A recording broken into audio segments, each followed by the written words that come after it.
enough. The truth ain't holding back. This ain't no bluff. You are deserving that. Sometimes it's rough. No, I ain't holding back. Cause this is uncut.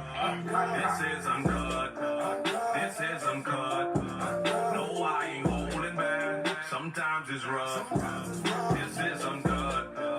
This is uncut. The truth you deserving that. This ain't no bluff. This is uncut.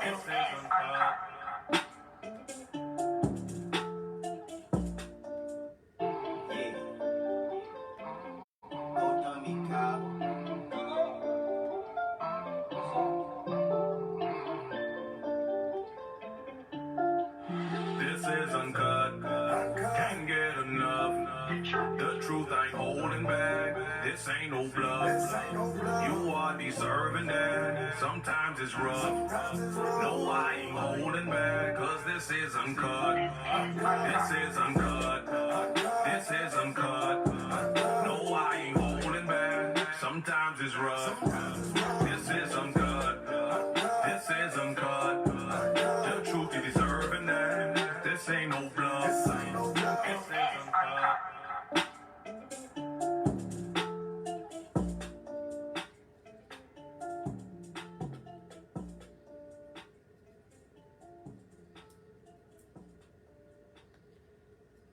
Just a quick thank you to Kels and Black Boy. You guys' work is amazing. And you guys put out music so often. I don't know how you do it even. But I'm grateful. And let's hear it again one more time.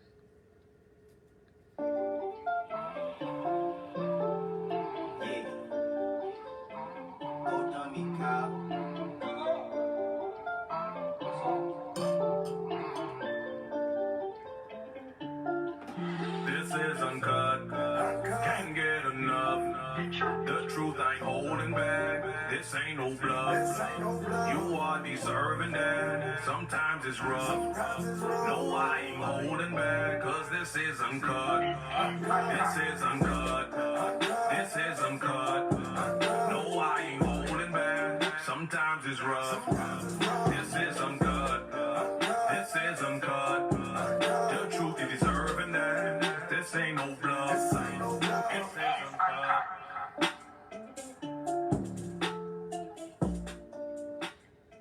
Firstly, I would like to thank you all for taking time out of your busy schedule on this Saturday to tune in to Uncut. I am here to give you the raw, the real, the true, and to open up the eyes of my fellow Turks and Caicos Islanders, and especially the youth within Turks and Caicos Islands. I am a youth myself. I am only 22 years old, so I can totally relate to my young people. I can totally relate to the things that we go through, and I would just like to offer a different perspective so that we're able to have a different train of thought and we're able to do independent thinking.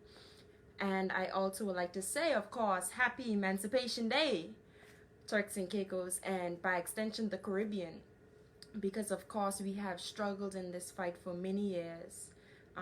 And today, although it is Emancipation Day, I won't be talking about the typical idea of slavery, which is physical slavery. I'll more focus on the mental aspect to slavery. So the tale of slavery is vast. It spans over many countries and has infiltrated the borders of many nations. It spans over many centuries and it has infiltrated the borders of many nations. Of course, we've learned about slavery.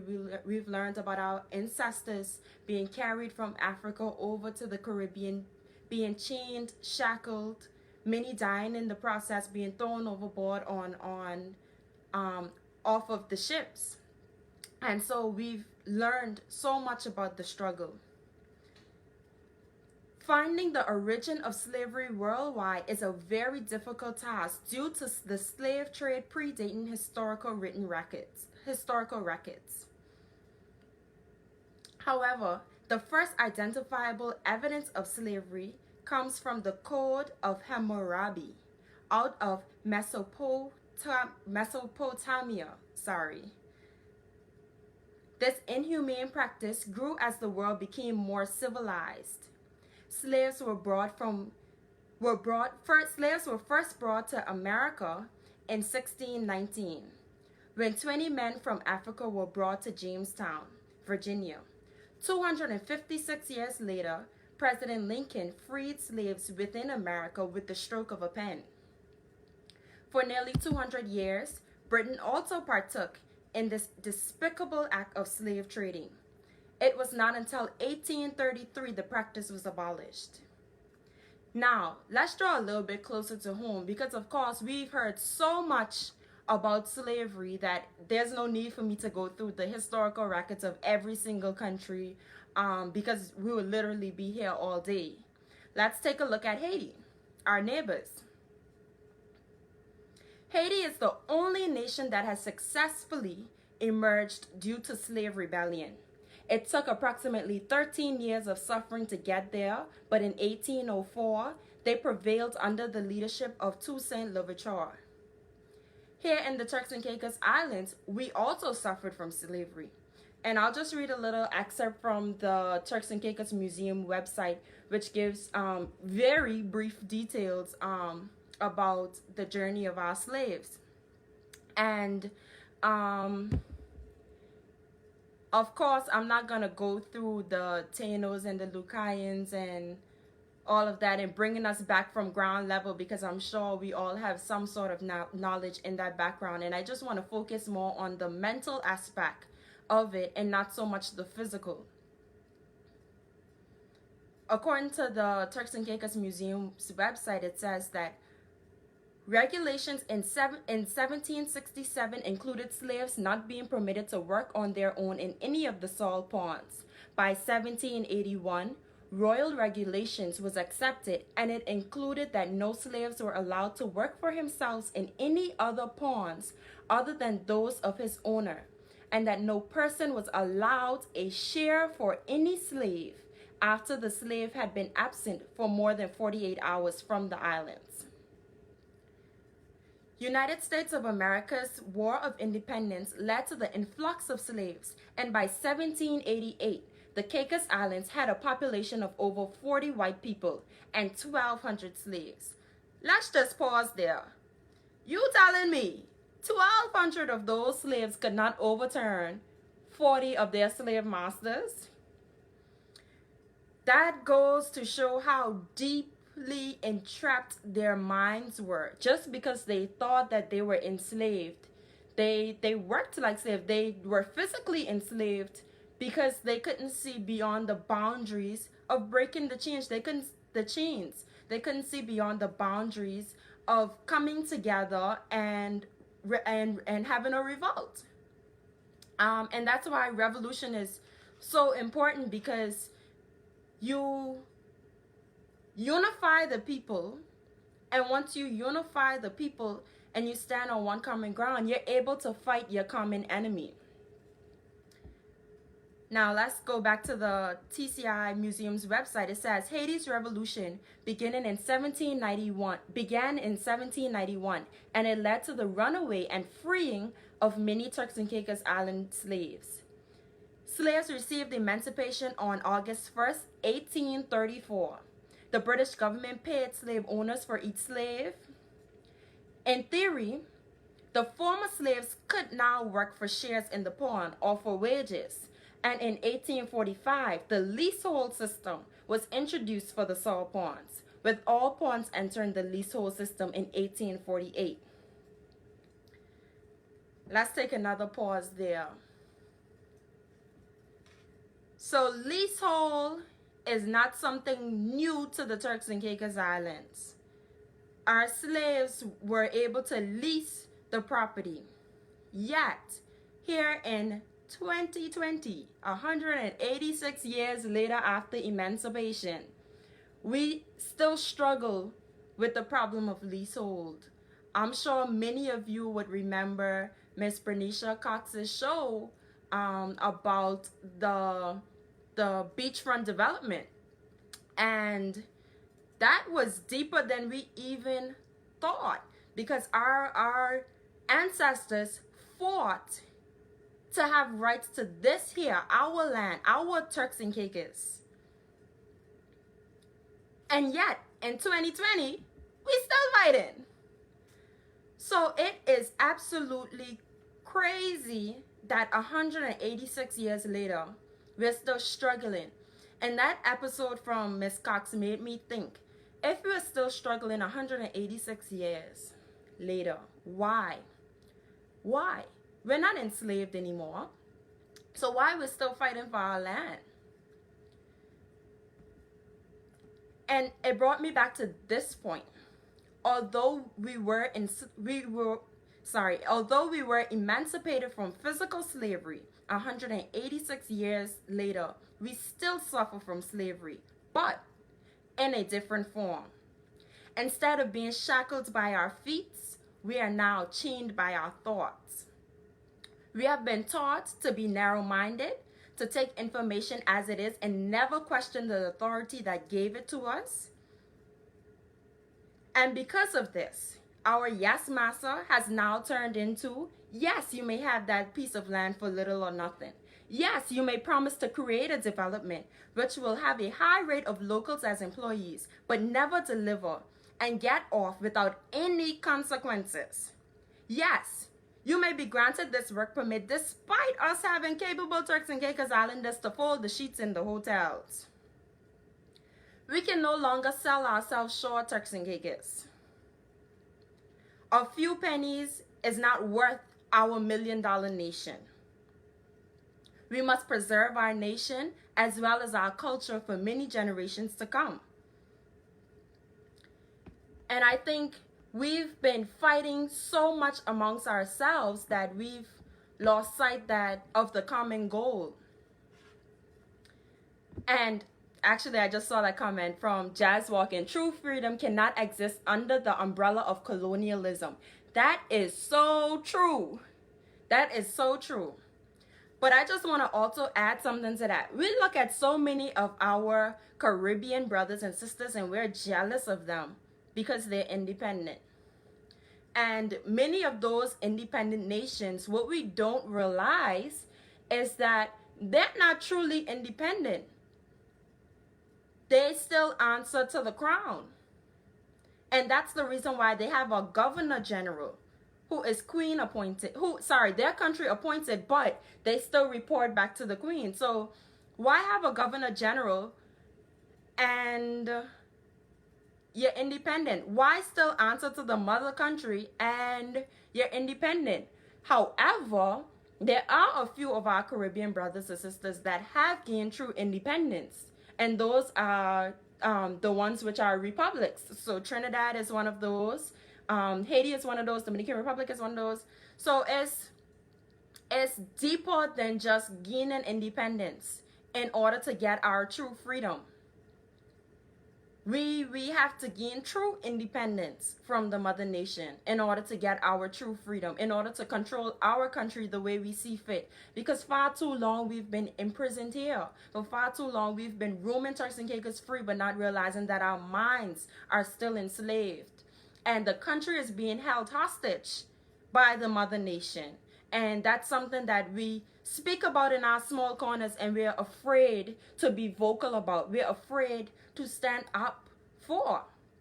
And I'm just gonna go a little bit into detail about that. If we look at even our prison system, a lot of times we cry for crime and we don't even think about the true reason why crime is as high as it is. Our prisoners are being punished but not rehabilitated. Our prisoners are being sent Grand Turk, but there's no programs in Grand Turk for them to better themselves. There's no programs to help them to assimilate back into society once they've served their time. So they're being sent to Grand Turk just to serve a sentence. And nothing productive is being done during that sentence. So how do we expect for them to come back into our communities and know how to behave and know skills to get a job Yes, Mr. Watkins says it's mostly ceremonial. After political independence, there are two routes: constitutional monarchy as members of the Commonwealth or republic. So that he's just talking about the point that I made in regards to independency. But going back to our rehabilitation system, there's nothing for them to do. So they're literally in there for, some have been there for 4, 5, 6, 7, 8 years. And the sad part about it is that many of them went in there so young, and they haven't had a chance at life. And we have robbed them of the opportunity to be able to come out and be great citizens. We have robbed them of that opportunity, and a lot of times we chastise them, and to be honest, the blame is on our government for not providing that rehabilitation for them, for not making sure that they can properly come back into our society, for not making sure that they're able to be hired after they've been imprisoned. Because of course, we have a law here where prisoners can be hired after they've served their sentence or whatever the case may be. But we live in a very small society. We know who going to jail. So it's not like the United States, where you could probably get by with not knowing, or get by with a clean police record after a few years. Even after your record has been expunged, we're a nation that never forgets. And we have done a total disservice to our community, to our prisoners. So I think it's very important that we not take our issues as surface issues, but begin to dissect it and think a little bit deeper, so that we're able to truly help our nation, so that we're able to fight for the change that we want to see, and we know exactly what it is that we're fighting for.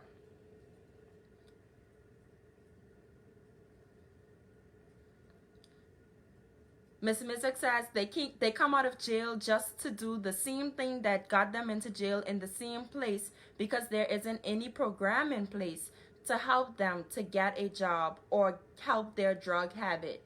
Very, very true. That is so true. And a lot of times we send these babies to jail who have done a first-time offense, and it is just sad. Or sometimes we put them on parole, or we make them check into the station. Sorry, not parole. You just check into the station at a set time. So we have still done them a disservice by doing this. How do we expect for them to be accountable by just checking into the station once at a set time? We need to have some sort of parole system for our misdemeanor offenses, or even our first-time offenders, so that we can be able to monitor them and get them the help that they need. Because sometimes it's also an issue of mental health. Sometimes it's a combination of drug abuse, which triggers a mental health problem. And so the issue is more compact than we a lot of times like to admit. That's just the truth. And we have to begin to break the chains within Turks and Caicos. We have to be able to go against the norm, because for 40 years, we've been doing the exact same thing. We've been doing the exact same thing and expecting a different result. If that's not crazy, tell me what is. And it says, police records take forever to be cleaned. Rehabilitation needs to start in prison. Prison reforms requires infrastructure improvements, training, personal development, and social integration. Very true. And another important point that you just mentioned was infrastructure improvements, because Yellow Wing, I think that's what it's called from my memory, which mainly houses prisoners who committed murder, has been burned down in Grand Turk. And so they are now mixed with the general population. So can you imagine the havoc that's being can you imagine young boys who just went to jail being exposed to that? So we have to begin to speak up about these things, because it's not right. And of course you should be punished for the things that you did. However, the punishment isn't to make you worse. The punishment is to rehabilitate you. And so now allow me to give you the key to unlocking the chains of mental slavery. One of those is factual information. The other is knowledge. And of course, wisdom. And the reason, and I'll just break those down a little bit for you guys, because I know a lot of it sounds similar. Some people would say, well, factual information is knowledge. Factual information is the raw material. So you have the know-how. You have the know. And your knowledge is a conscious effort. So you're able to apply that information that you now have and put it into context. So although someone gives you the information, you're able to contextualize that information. And wisdom, you're able to make wise decisions from the knowledge that you have now gained. So it's a step process to gaining mental freedom. And yes, Miss Cox, you're so right. Factual information needs to be readily available to us Turks and Caicos Islanders. I couldn't have said it any better. You're so right. We are deprived in many ways. A lot of times you would ask and no one wants to tell you. A lot of times a lot of young people surprisingly do not even know how to acquire a piece of land. And that is crazy. Those type of information should be readily available, whether it is through a website, whether it is you're able to walk into a land registry office and not get no attitude when you ask, how do I get a piece of land?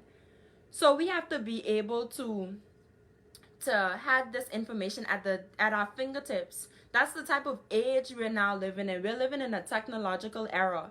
We should be able to access everything, or if not, majority of the things that we're looking for online without having to do deep research. Also, having a library would actually be a good thing. I know that we do have a library. However, my question is, which I don't know, maybe somebody could fill me in as to how up to date our books are. Do our libraries even have computers in them? So those are very important for a nation, for the building of a nation especially. So once we have that factual information, we also need, as citizens, to be more knowledgeable about the Constitution and the supporting laws which control the country we reside in, so that no one can try and trick us due to our lack of information. So often people say things and trick you because you just don't know. So we need to become knowledgeable about the laws that control us as a nation.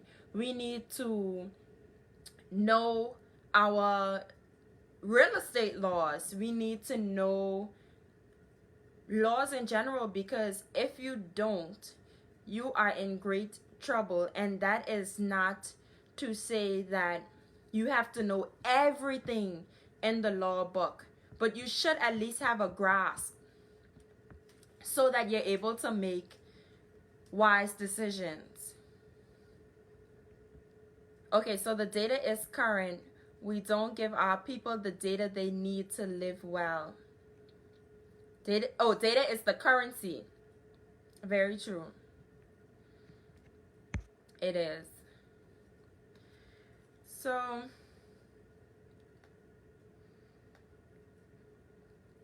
once we have that information, the next step is to look out for our brothers and sisters. Yes.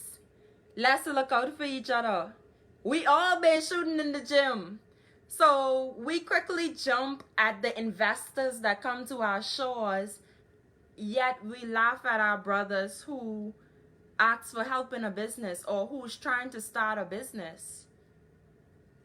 And we have to break that mentality, because we need to begin to help each other out, to be able to invest with each other. Because if a business costs $20,000 to start up, but you only got 5,000, you got 15 more thousand to get, and you don't need to get a foreign investor to give you that 15,000. Touch your brother, touch your sister, touch your cousin, touch your neighbor. Ask them, hey, you want to invest $5,000? This is my business plan. This is my idea. And try to partner together. Try to grow. Try to build, because you're helping someone who is probably 9 times out of 10 never gonna leave Turks and Caicos or forsake Turks and Caicos in any way, shape, or form, because this here is our home and our heart is here, and we born here, we breathe here, and we can die here. And so we need to begin to help each other out and stop looking at it in a negative light.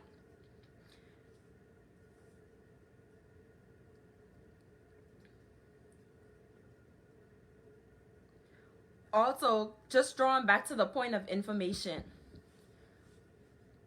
a lot of times we are afraid to share information because we're afraid that someone's business will get better than ours, or we're afraid that someone will take the idea and run. But what for you is for you.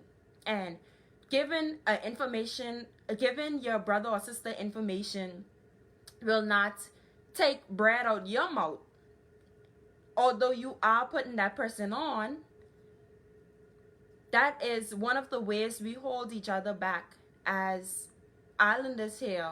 We are afraid to tell someone. If even, I'll use for an example, if you have a bakery and someone wants to start baking, but they don't know which oven to use, but you don't want to tell them what type of oven you got, because else they could be able to produce the same amount of bread as you. That is so selfish. And we have to begin to look past that and move past that, because putting somebody on don't mean you holding yourself back. Information is that important. And it's important for us all to know that we can all win here in Turks and Caicos. And free game needs to become more popular.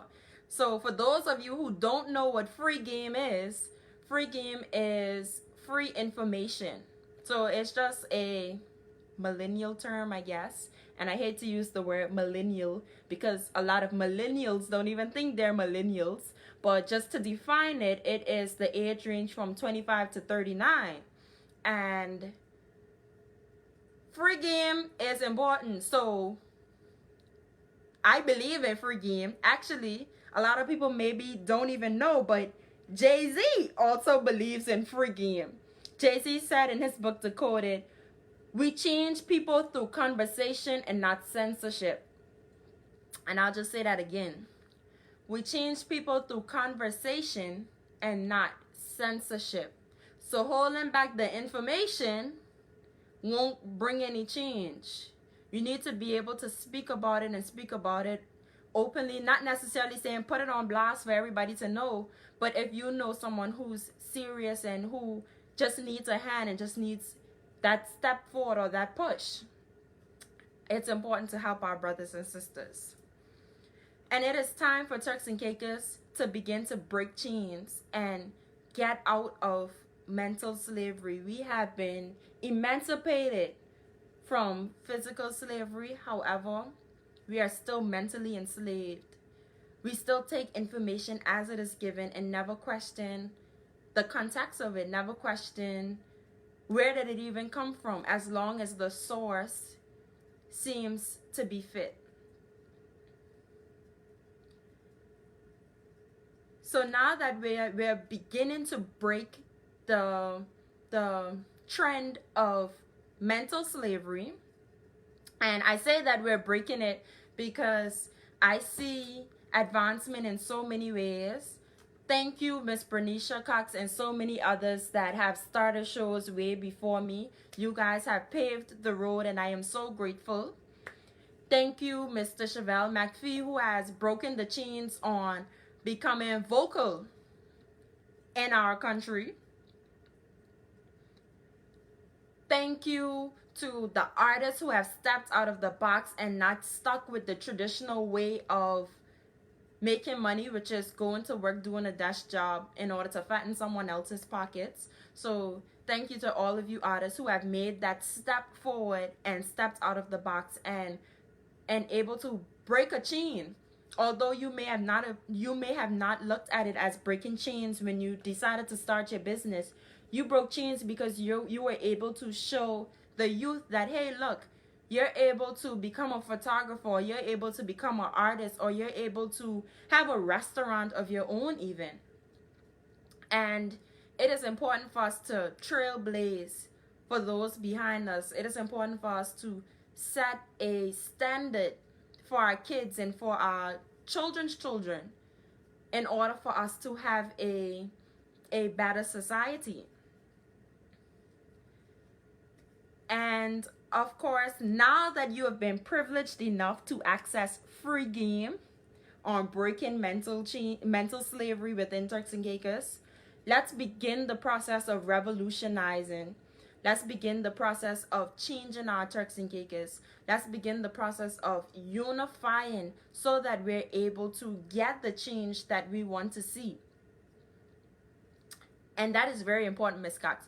We all have to do the work. I'm happy to be a part of this new wave of change. My peers inspire me. All love. That is so true. We all have our part to play. Some people would like to be vocal in the process. Some people prefer to work behind the scenes. And no matter which way you prefer to do it, it is absolutely okay and it is absolutely fine. The only thing that is not okay is you complaining, but you still ain't doing nothing to help the change. So don't complain if you're not going to try to help the change. And sometimes we see those who are quiet and we think that they're not helping the change. But a lot of those people are working behind the scenes. A lot of those people donate to change campaigns. And it is very important for you to know that we appreciate you. We love you. And your fight is just as big as our fight. And we are just looking for a better Turks and Caicos. And so now that you guys have been blessed with free game on mental slavery, I look forward to seeing you on the next episode of Uncut.